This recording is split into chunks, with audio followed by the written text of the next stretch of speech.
தென்காசி மாவட்டம் ஆலங்குளம் அரசு மகளிர் கலை அறிவியல் கல்லூரியில் கௌரவ விரிவுரையாளர்கள் வகுப்புகளை புறக்கணித்து போராட்டத்தில் ஈடுபட்டுள்ளனர்.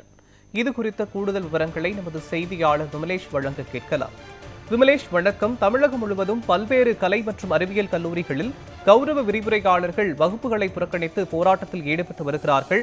தற்போது தென்காசியிலும் அரசு மகளிர் கலை அறிவியல் கல்லூரியில் கௌரவ விரிவுரையாளர்கள் வகுப்புகளை புறக்கணித்து கண்களில் கருப்பு துணியை கட்டிக்கொண்டு போராட்டத்தில் ஈடுபட்டிருக்கிறார்கள். இதனுடைய நோக்கம் என்ன? இது பற்றி விவரங்கள் என்ன, சொல்லுங்க.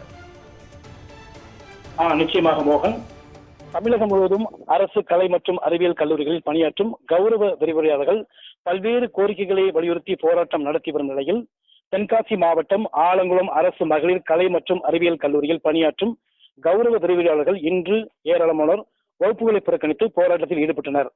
குறிப்பாக பெண் கௌரவ விரிவுரையாளர்கள் சம்பளத்துடன் மகப்பேறு விடுப்பு கேட்டு கண்களில் கருப்பு துணி கட்டி நூதன போராட்டத்தில் ஈடுபட்டனர்.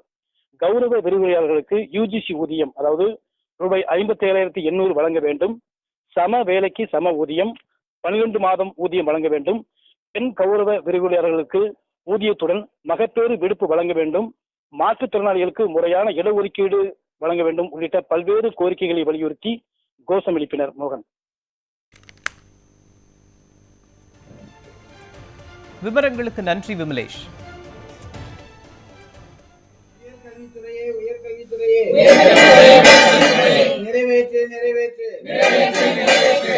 கௌரவ விரிவுரையாளர் தமிழக அரசு உயர்கல்வித்துறையே